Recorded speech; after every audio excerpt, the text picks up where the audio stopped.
So welcome everyone. Welcome to this month's AVERT webinar. My name is Lydia Khalil. I am the convener of the AVERT Research Network. Thank you for joining us from wherever you are around the world. I'm joining you here today from Australia, where it's customary to first offer an acknowledgement of country as a sign of respect. And so I'd like to begin by acknowledging the traditional owners of the land on which I am today. Currently, I am in Sydney, so I'd like to acknowledge the Gadigal people, the traditional owners of the land, and pay my respect to their elders past and present, and also acknowledge their continuous connection to the land. For today's webinar, I'm so pleased to have with us Professor Stuart Macdonald, who will be delivering an AVERT webinar called Outlinks, Violent Jihadist Online Propaganda Dissemination Strategies. And this webinar will examine the features of the platforms that are most frequently outlinked to and consider the extent in which that platform's affordances and enforcement activity influences these outlinking practices. Professor Macdonald is, I'm sure, well known to many of you, but he's a professor of law at the Hillary Rodham Clinton School of Law at Swansea University in the UK. He's the co-director of the university's Cyber Threats Research Center and the coordinator of the Voxpol network. Stuart's research focuses on terrorist use of the internet, and most recently, he's examined jihadist narratives, the strategies used to disseminate terrorist propaganda online, and the regulatory responses to these challenges. He's received recent research funding from the British Academy, the Welsh government, US government, NATO, the EU, among many others. And he's also a lead organizer of the biennial Terrorism and Social Media TASM conference, and a member of Europol's advisory network on terrorism and propaganda, and a senior fellow at Hadaya. So before I hand it over to Stuart, there are just a few housekeeping notes. This webinar will be recorded like all of our webinars, and it's also made available for reference and later viewing on the AVERT website, which is avert.net.au. Stuart will begin by giving his presentation, and then there'll be plenty of time for Q&A later on in the session. So please formulate your questions as they come up. Feel free to put them in the Q&A function. The chat function is disabled, so please put them in the Q&A function, and we'll manage these questions with Stuart at the end of the presentation. So Stuart, welcome. Over to you. Thank you. Thank you, Lydia, for the invitation to present today. I'll just share my screen. There we go. So, yeah, thank you for the invitation to present today. What I'd like to discuss in this presentation is how jihadist groups and their supporters disseminate their propaganda online, and to say a little about how these dissemination strategies may be evolving. So on the screen, you can see a diagram that I produced back in 2022. And this is what I would describe as the received wisdom of how IS disseminates its propaganda online. So first, new issues of official propaganda are released in private channels on the Telegram platform. Next, pro-IS users acquire this content and save it to content stores, so platforms like file sharing sites and archiving sites. Often multiple copies are stored on many different platforms, and this way supporters end up with dozens of URLs leading to the propaganda. These URLs are then shared on so-called aggregator sites. So, for example, the URLs are made available in public Telegram channels. Supporters then take these URLs and post them on beacon platforms, so platforms with a wide reach like Twitter or X, in order to signpost other users to the content. So this is the received wisdom.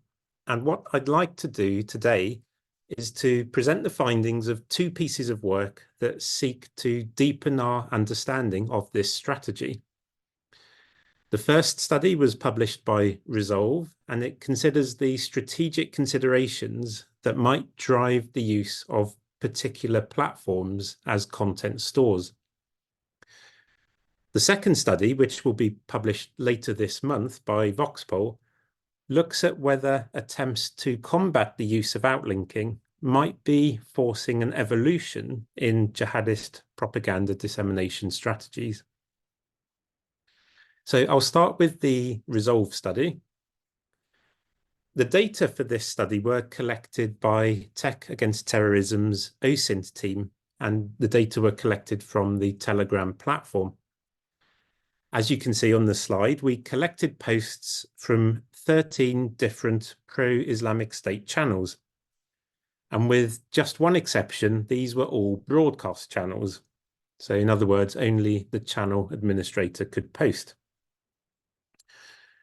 A total of 8,080 posts were collected from these 13 channels over a 45-day period. We looked through the posts to see how many contained URLs, and then we split these URLs into inlinks and outlinks.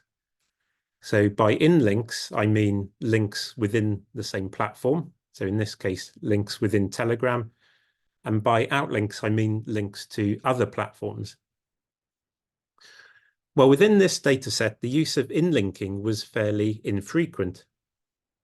And so for this reason, the report focuses on outlinks.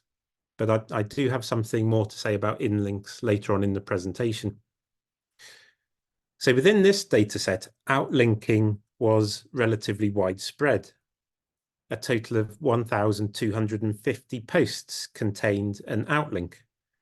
So an outlink was found in roughly 1 in every 6.5 posts. And in total, these 1,250 posts outlinked to 98 different domains. So the first thing we did was to rank these 98 domains by how often they were outlinked to. And on this slide, you can see the 30 most common domains. Now, I've redacted the domain names, as you can see, for ethical reasons, but if people would like to receive an unredacted version of the table, please feel free to get in touch with me by email. Now, looking at the table, if you look at the top row, you'll see that the top ranked domain name, there were 1,032 posts in the data set that outlinked to this domain. So this meant that when a post outlinked to another platform, 82% of the time, this platform was one of the ones that was outlinked to. Now, there are 2 points I'd like to highlight from this table. The first point comes from the middle column. We classified each of the platforms according to the type of service that it offers. And as you can see, by far the most common service type was a file sharing service. 24 of the 30 platforms were file sharing sites, and this included 9 of the top 10. And of the 6 that were not file sharing sites, 2 were archiving sites and were effectively being used in the same way. So the first point is the prevalence of file sharing sites. The other point to note from this table is the posting of multiple URLs. So there were 1,250 outlinking posts in the data set, but between them, these posts contained over 12,500 outlinks. In other words, for posts that did contain an outlink, the average number of outlinks contained in the post was 10. So when outlinking was used, multiple outlinks were provided.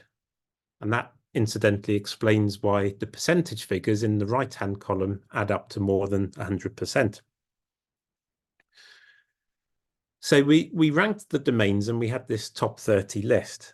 And the question that we wanted to answer in the study was, why these platforms? Why these? There are lots more than 30 different file sharing sites out there. So why are IS supporters choosing to use these ones? And although the names are redacted, I can say that many of these domains appear in similar lists in other studies.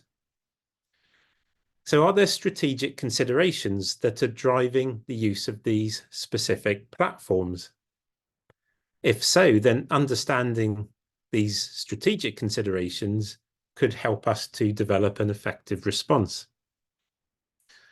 So my co-authors, Connor and Joost, and I looked at 3 possible strategic considerations, and we tested each of these 3. The first looked at the affordances of the platforms. So are there particular features of these platforms that make them particularly attractive? So we drew up a list of 12 different features, and on the screen you can see the table. Down the left-hand side, you have the 24 file sharing sites from the previous slide. And across the top, you have the 12 different features. Well, there are 3 points I'd like to highlight from this table. First of all, there were 4 features that were present on at least 3/4 of the platforms. So first, the platform interface was in the English language. You can see that in the left-hand column. 22 of the platforms had an English language interface. Second, in the 4th column, a premium service was available. This was true of 20 of the platforms. And then third, in the next column, for 18 of the platforms, there was an ability to store all content types. So this might suggest that these features are ones that are prioritized by IS supporters, but some caution is needed here. For example, the prevalence of English language interfaces may reflect the prevalence of the English language in our data set. Similarly, if the vast majority of file sharing platforms offer a premium option, then this would explain the high number for this feature in our study. The other feature that was present in at least 3/4 of the platforms is the one in the right-hand column. So the platforms stored personal identifying information, PII. A total of 20 platforms stated in their terms of service that they collect and store computational identifiers, such as device identifiers and IP addresses. Of these, 10 also required the creation of an account before allowing a user to share content. And 7 of those 10 verified the user's email address as part of the account creation process. So this leads to the second point I'd like to make from this table, which is that potentially disincentivizing features didn't actually appear to have any deterrent effect. As well as the sharing of PII, there also didn't appear to be a preference for platforms that lacked a mandatory registration requirement. In fact, 13 of the platforms did have a mandatory registration requirement. So this also seemed to have little deterrent effect. And then the third point, there were a number of features that didn't seem to be prioritized, but you might perhaps have expected to be. So these included large storage capacity. You can see this in the 7th column along. Only 7 of the platforms offered more than 100 gigabytes of storage. The next column was large upload size. Only 7 of the platforms offered a maximum upload size of more than 5 gigabytes. So these features didn't seem to be prioritized. Security features also didn't seem to be a priority. 14 platforms did offer the possibility of password file protection, but only 9 offered encryption. So this perhaps might be explained by the public broadcast nature of the channels that we were studying. So taking those 3 points, overall, our feeling was that platform affordances did not seem to be a key strategic consideration in the selection of file sharing sites. So next we moved on to a second possible strategic consideration, and this was enforcement activity. In other words, were the IS supporters targeting file sharing sites that had weak content moderation? So to investigate this, we took a random sample of the outlinks and we manually checked the status of each one 2 weeks after the end of data collection. And as you can see on the slide, we found that the vast majority of the outlinks were no longer live. Now, admittedly, the fact that the data were collected by Tech Against Terrorism may help in part explain this high enforcement rate. And that's because when TAT collected the data, they entered all terrorist content into their terrorist content analytics platform, TCAP. So for companies that receive TCAP alerts, this had the effect of notifying them of the content on their platform. But even with this methodological caveat, an enforcement rate of over 90% is still a high rate, especially, I think, as the data spanned 98 different domains. So in terms of strategy, this table suggests that the file sharing sites were not being outlinked to because of weak moderation practices. In fact, the opposite seems to be the case. The reason IS supporters posted so many outlinks to these platforms was because of aggressive moderation practices. The strong enforcement activity made it necessary for IS supporters to post large numbers of links to content stored on these platforms. So neither platform affordances nor enforcement activity seem to explain why these file sharing sites were being chosen. So we can move on to the third of the strategic considerations we looked at. And this was volume and speed. Volume and speed, including the possibility of automated generation and dissemination of URLs. The chart at the top of the slide shows the temporal distribution of the outlinks in our dataset. And as you can see, the distribution was far from equal. More than 90% of the outlinks were posted in the first week of data collection.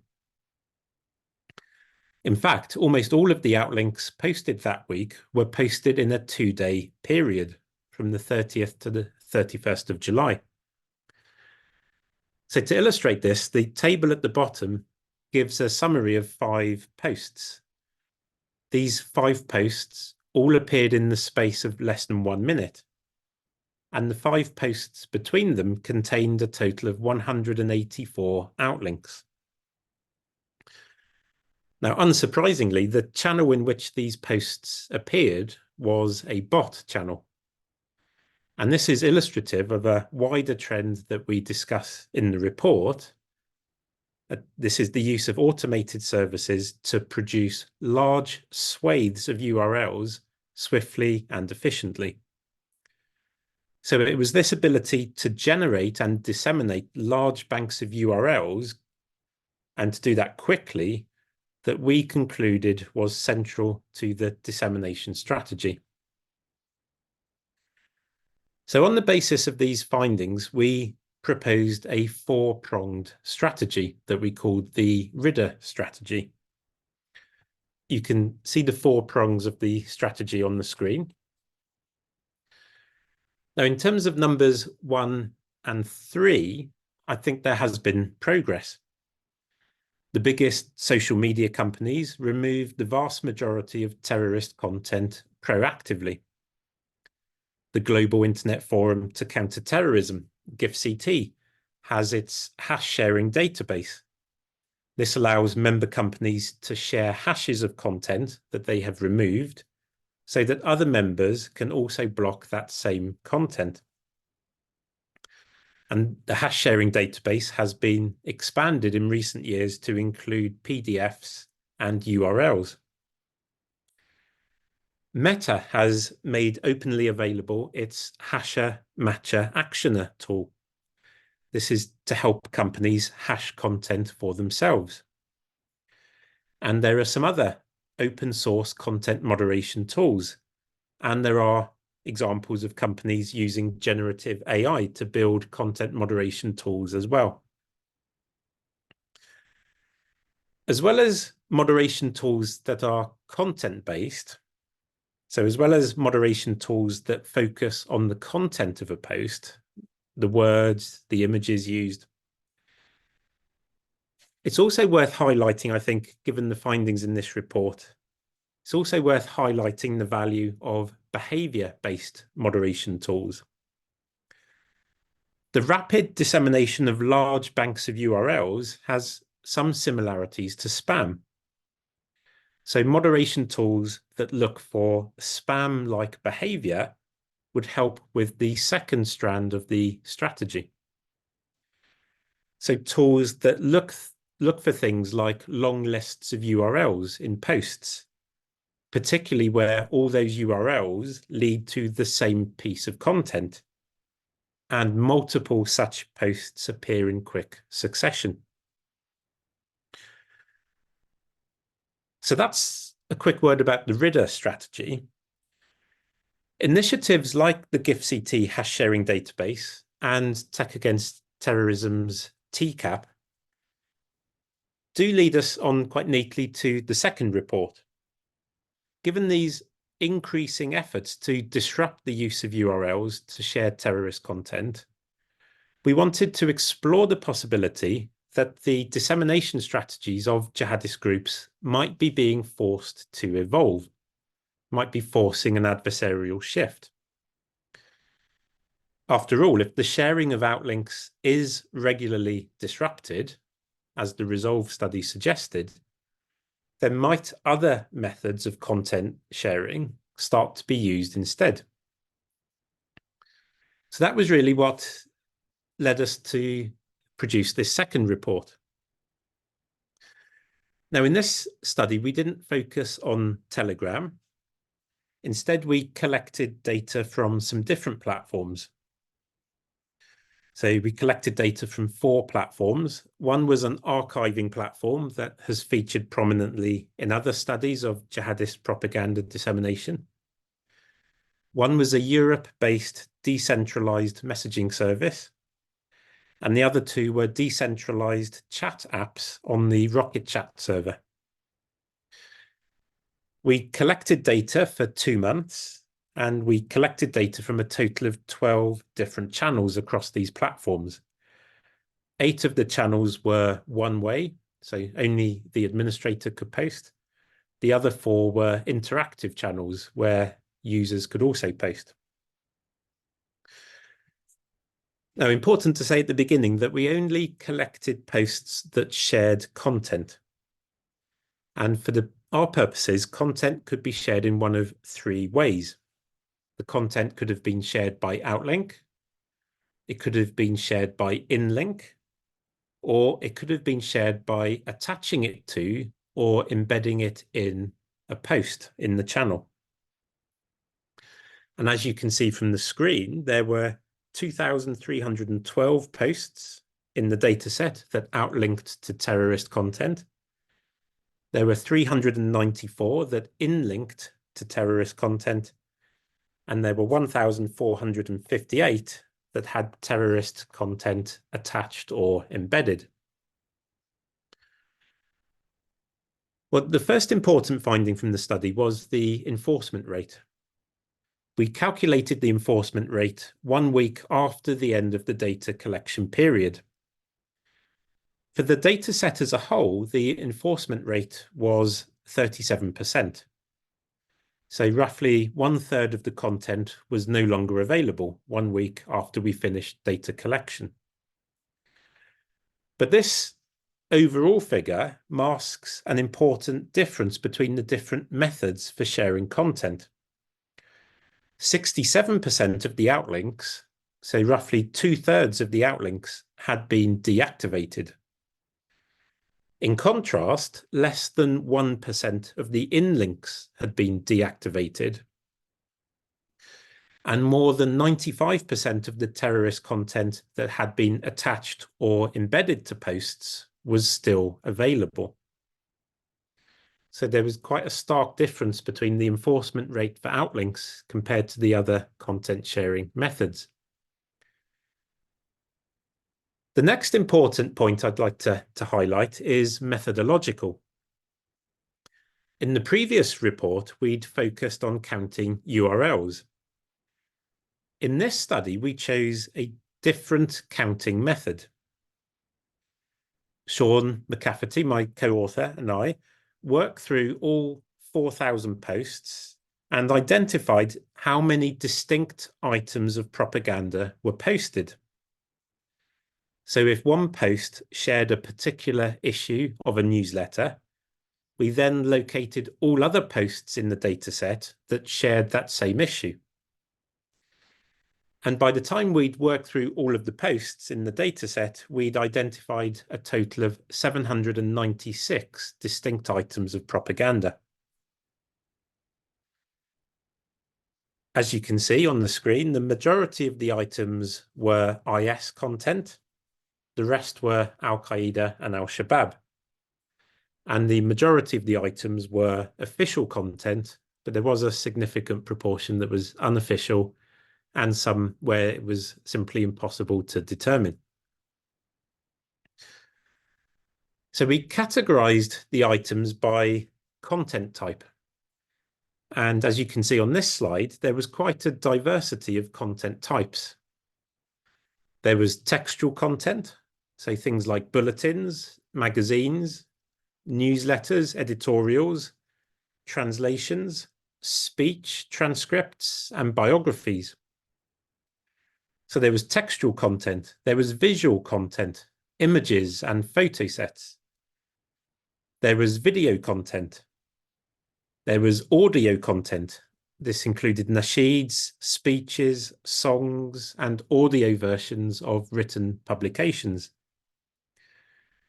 There were promotional materials, banners, and infographics. And then there were some miscellaneous items like instructional materials or lists of websites. There were also some items that were composites, where you had a single file that combined two items, such as a photo set alongside a bulletin. So we classified the propaganda items in the data set. And as you can see from the right-hand column there, the most common type of item was bulletins, followed by videos and then images. So having created this list of propaganda items, we then went through the list of items one by one and looked at how each item had been shared. So was the item shared by outlink? Was the item shared by inlink? Had it been attached to or embedded in a post? Now, I'm not aware of any previous studies that have taken this approach. And so I think this process, although it was very laborious, I think it gives the findings a high degree of originality. And the table on the screen summarizes what Sean and I found. There's a few points to highlight from this table. First of all, perhaps slightly surprisingly, the majority of the items were shared using a single method. So 666 of the items were shared in a single way, so about 84%. The second point was that inlinking was infrequent. There were 33 items in total that were shared by inlink. Third, less than a quarter of the items in the dataset were shared by outlink. So less than a quarter of the items were shared by outlink. Now, at first, this seems hard to reconcile with the fact that more than half of the posts in the dataset contained outlinks. But really, it's a reflection of the finding from the previous study. It reflects the fact that when an item is shared in this way, large banks of URLs are generated and disseminated. So just one item of content might be shared by multiple outlinks in multiple posts. But what this study shows is that the majority of terrorist content is not shared in this way. Most items of jihadist propaganda are not shared by Outlink at all, in this data set at least. Then the fourth point from this table, by far the most common method for sharing content was to attach it to or embed it in a post. Across the data set as a whole, 682 items, so over 85% of the items, were shared in this way. So 85% was shared by being attached to or embedded in an in-channel post. And this, I think, is quite a significant finding. So to round things off, I want to offer 4 reflections on the findings I've presented. First of all, the differences between the different groups.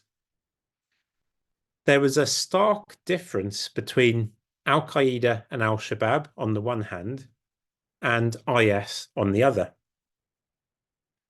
The Al-Shabaab items were all official content, with an almost exclusive focus on videos and banners promoting those videos. The format of the Al-Qaeda content was more diverse. As well as videos and promotional banners, the Al-Qaeda content encompassed bulletins, magazines, images, and photo sets. But again, the items were almost exclusively official content, and the volume was relatively limited. But this emphasis on official content is consistent with Al-Shabaab's and Al-Qaeda's dissemination strategies. Their strategies focused entirely on the use of outlinks and posts in one-way channels. In other words, their mode of communication was unidirectional. It was one way, it was unidirectional, and it was hierarchical. And this can be contrasted with IS. There was a much larger quantity of IS content, and this utilized a more diverse range of formats. Only IS shared infographics, nasheeds, and other audio items, and instructional materials. IS made use of outlinks, and it made use of posts in one-way channels, but it also made extensive use of posts in interactive channels. And this, we felt, was in keeping with the group's more globally networked structure, and it reflects the contemporary emergence of prosumers, so consumers who also produce content. So that was the first point for discussion. The second point concerns outlinking. For some types of content in this data set, so in particular bulletins, banners, and photo sets, for these, outlinks were rarely employed. But this should not be taken as saying that efforts to disrupt the sharing of content by outlink are no longer important. There are important respects in which outlinking continues to play a significant role. So outlinking was the predominant method of content dissemination for Al-Shabaab. Outlinking was also used regularly to share Al-Qaeda content, and it was the only method that was used to disseminate official Al-Qaeda videos. Outlinking was also used widely in the dissemination of IS videos, as well as in the dissemination of IS magazines and infographics. And all of the IS instructional material was also shared using outlinks. So outlinking does remain important, and so we would continue to point to the RIDDA strategy that we outlined earlier. The third discussion point is about inlinking. Now, this was the least frequently used method for sharing content. But I want to suggest that inlinking nonetheless requires greater scrutiny. I think it needs greater scrutiny for 3 reasons. As I mentioned earlier, in this study, we only collected posts that shared content. This meant that we actually filtered out a sizable number of posts that contained in links because the links didn't actually lead to content. Rather, the links led to other dissemination spaces on the same platform. So the focus of our study on the sharing of content may not have been well suited to capturing the true prevalence of inlinking. The hypothesis there is that inlinking is more often used to link to other dissemination spaces rather than to link to content. So that's a hypothesis that really needs to be tested in future work.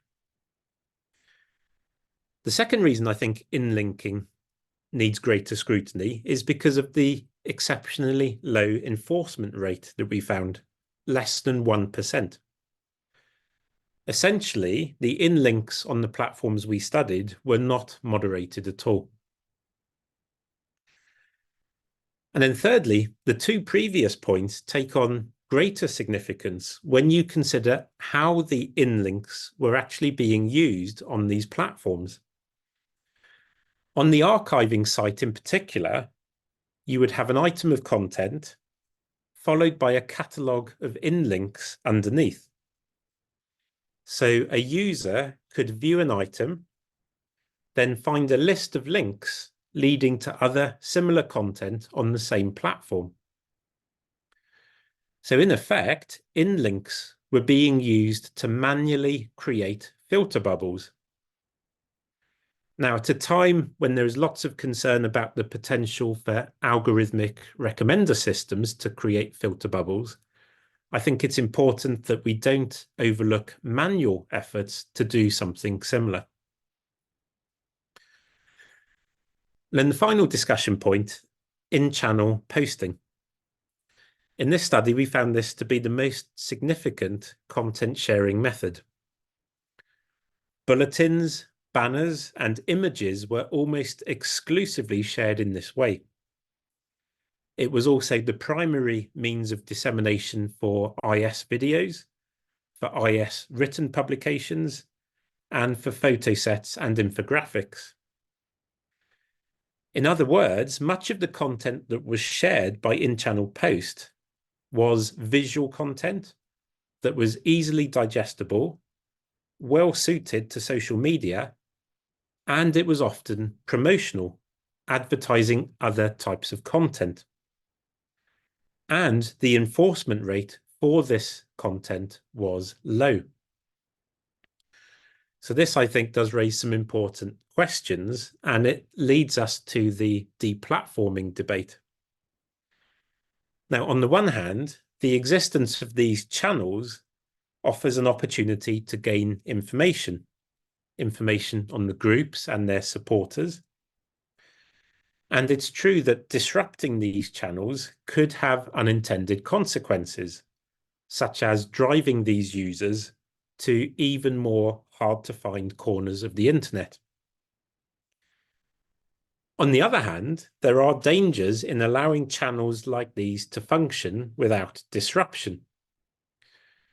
Recent empirical studies are finding that the internet is playing an increasingly prominent role in radicalization processes.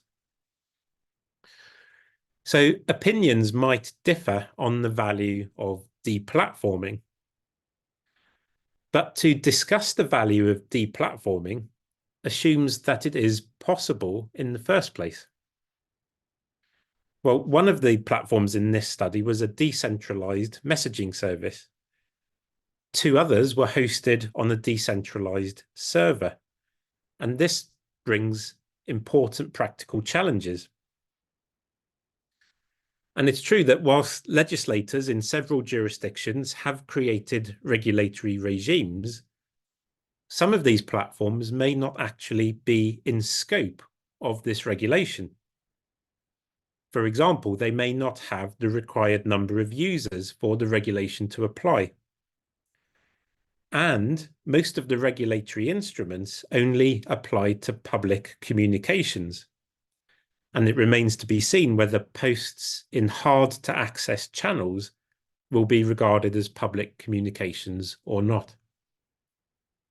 So I think there are important policy questions that arise from the findings in this study, and that is a good opportunity to finish the presentation and invite questions. Thank you so much, Stuart, for that fascinating presentation. It was really rich with data, and I think presents us with a real empirical base in order to understand these dynamics that you're speaking about to us today. I'd invite everyone again to put any of your questions in Q&A. We have Stuart with us for a few more minutes yet. We have one question already, and I've got some of my own in the background. One of them says that it's surprising that registrations seem not to be a disincentive for the usage for particular file sharing sites, and asks if you had any thoughts on why that's the case. Yeah, it's a good question. Thank you, Julian. What we did actually to arrive at that finding, the team went through the process of actually storing a file on each of the individual file sharing platforms. So they were actually able to go through the process of and find out exactly what was required to be able to store content on these platforms. In terms of why registration may not have been deterring the pro-IS users, I guess there's two possible explanations. One would be to do with sophistication. They could have taken precautions in order to protect their identities. So they may have felt that the precautions they'd taken, for example, to protect their anonymity, gave them sufficient protection to be able to register. Or alternatively, at the other end of the spectrum, it could just simply be naivety, ignorance, overconfidence, and they felt that they could just go ahead, register, and post stuff with impunity and not be called out over it.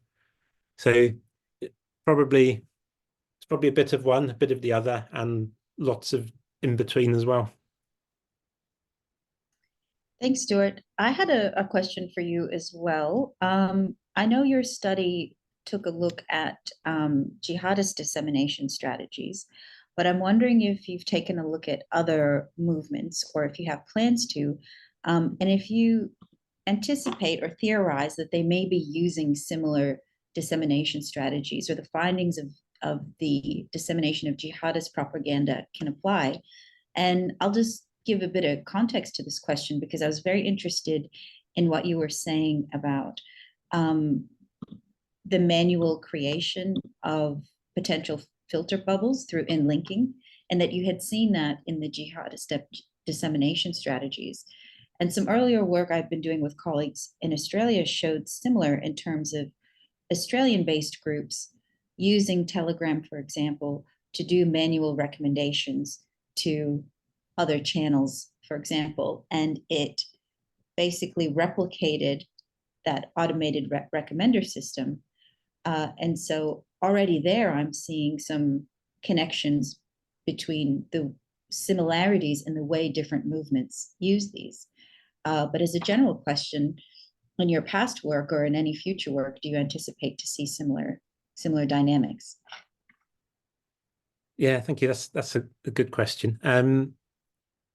I think there are similarities and also dissimilarities with far-right groups. And in fact, the Resolve study, when we embarked on it and began data collection, we were also collecting data on Atomwaffen division.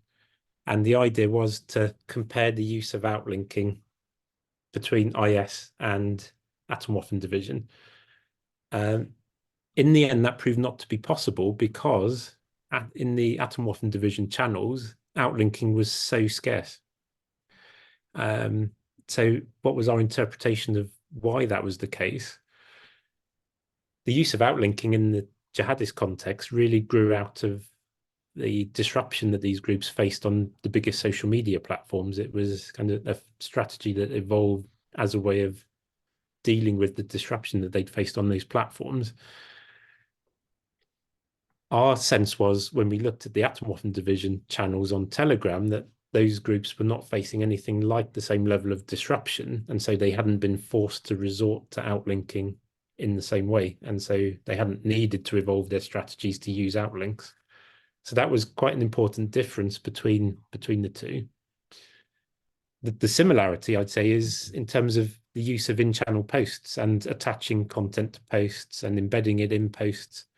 There, when you look at some of the far right channels, I think the prevalence of content sharing in that way, particularly the kind of visual and easily digestible content that we saw in the jihadist context, I think there it's actually probably quite similar. And I'd certainly be interested in trying to test the hypothesis about in-linking and manual filter bubbles in both jihadist and far right contexts. I think that would be really quite interesting work. Indeed. So you mentioned content moderation, and in your presentation, you spoke about organizations like the GIFCT, where the member companies refer to the hashtag sharing database to help in content moderation and enforcement. But what about companies that are not within the GIFCT universe, like Telegram and TikTok? You mentioned that a lot of deplatforming is not possible because some of the platforms that you mentioned are not in scope of regulation. But in terms of content moderation, if certain companies that these terrorist groups are using are not within the GIFCT universe, where they can do things like share information through the hashtag database, what type of challenges does that present? Yeah, and I think the challenges vary depending on the size of the platform. So for the biggest platforms, the challenges there are the geographic reach of the platform. So the diversity of languages, the cultural expertise and linguistic expertise that is needed to be able to moderate content appropriately and effectively, particularly in the global south and countries that might have particular uses of English or regional languages. So for the biggest platforms, those are the kinds of content moderation challenges, having the capacity to be able to do that. For the smallest platforms, it's just having the capacity full stop. If you have a platform with 3 or 4 employees, you're not going to have probably capacity even to produce your own published policies on terrorist content. So then the onus, I think, shifts to governments, to the tech sector, to develop collaborative initiatives to promote knowledge sharing, to promote capacity building. So initiatives like GIFCT or Tech Against Terrorism have resources that can be used to support companies in that position. And increasingly, there are open source moderation tools that are being made available. So the Hasher Matcher Actioner tool I mentioned, that Meta made available, that can be used by any platform. It can be used to help platforms implement the GIFCT hash sharing database, but it's not limited to that. It can be used by a platform to create its own hash sharing or its own hash database. And I think an area that really probably needs more exploration is how generative AI could be used in this space. So we talk, I guess, quite a bit at the moment about how malevolent actors might exploit generative AI. I think it's important that we also make part of the conversation, how can it be used to strengthen our efforts in response? And there are 1 or 2 platforms now, I think Discord is one, that have publicly stated that they've used generative AI to build their own content moderation tools. And so this is another area where I think this could be harnessed to build capacity in the sector, and particularly in smaller companies. So speaking of building that capacity in terms of enforcement and disruption, generally in your work and also with the specific body that this piece that you've been speaking to today, have you seen groups adapt to various enforcement and disruption? I mean, you've done so much work in this space. I'm sure you've seen trends in that. And I'm wondering if you could speak to that a little bit. Yeah, there are some trends that I've noticed that I think are potentially concerning. If you go back 2 or 3 years, some of the work that was being done then talked about URLs as being throwaway items and URLs rarely being reused. So actually, that was one of the findings in our Resolve report, the first one that I presented. The vast majority of the URLs that we collected were only posted once or twice, and they were never used again. But I think in the last 12 months or so, we're starting to see greater reuse of URLs, and that's in quite specific contexts. So it may be that there's a URL that leads to a dissemination space, as opposed to a specific piece of content, and that URL then gets reused and reused because it links to a channel or a group. And also, I think there's been a trend for some groups to begin to try and disguise their propaganda more effectively, perhaps to portray it as journalism. And so you see some links that lead you to what at first might appear to be a news media outlet. And these don't seem to face the same disruption, and they tend to be able to reuse URLs for that reason. So I think there's certainly this trend to reuse URLs more frequently. I think we need to be looking quite closely at which URLs are reused and why, and that might actually help us identify some more circumvention tactics that are being employed by the terrorist groups. So we've had another question come in, asking about the differences of the groups that you looked at. From the findings, have you assessed that they have deliberately different strategies, or are the differences that you found, for example, between Islamic State and Al-Qaeda, more a result of, say, dynamics or demographics around group membership or their goals? And related to that, I was also struck about how you were saying that the Islamic State group dissemination that you looked at featured a lot more diverse and prosumer content. And Islamic State has also been touted as one of the most effective propagandist movements.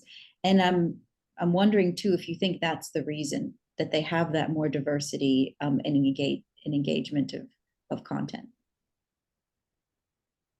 Yeah, I think the diversity of content we saw was partly determined by the types of channels we were looking at. So for IS, there were user interaction channels as well as one-way channels.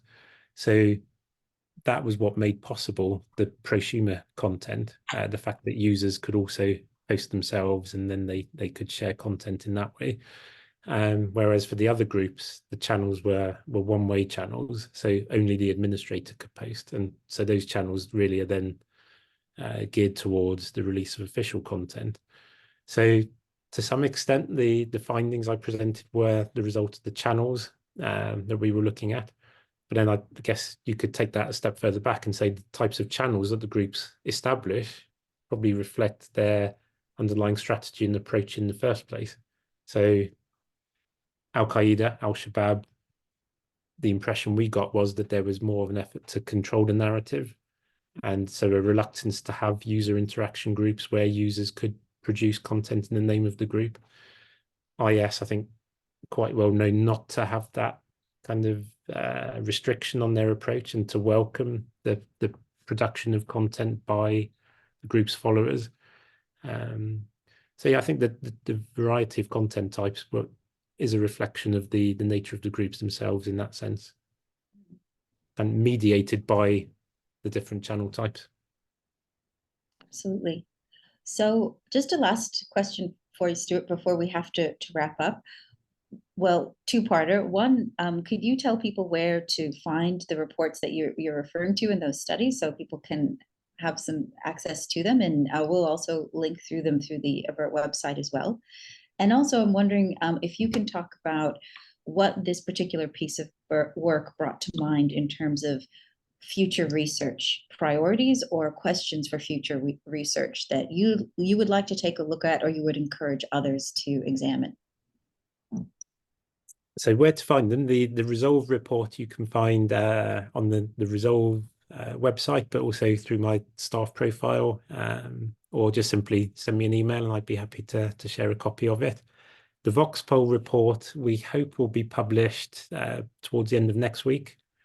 So that will very shortly be available. It will be on the Voxpol website, and there'll be emails sent out to the Voxpol mailing list. So if you're not already on the Voxpol mailing list, this is a good excuse to sign up.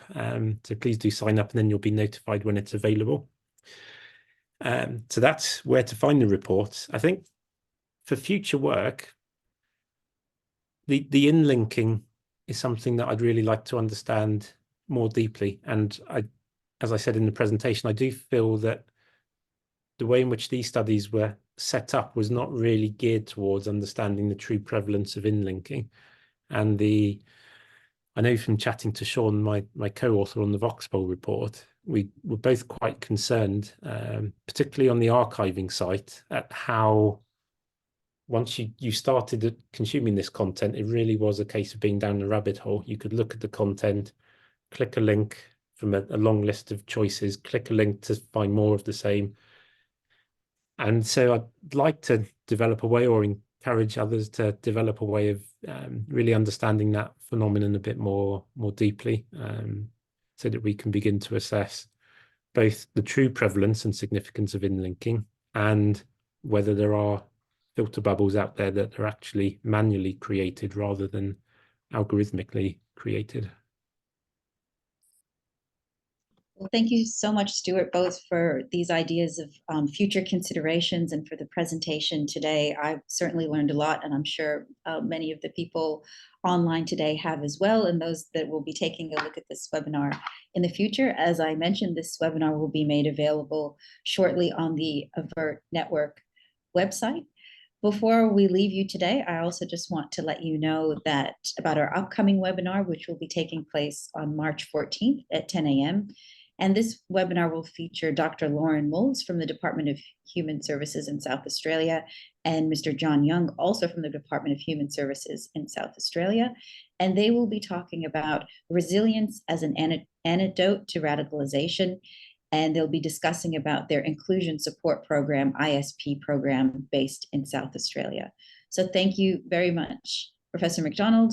Thank you everyone for joining us, and we will see you next time for our upcoming AVERT webinar. Take care.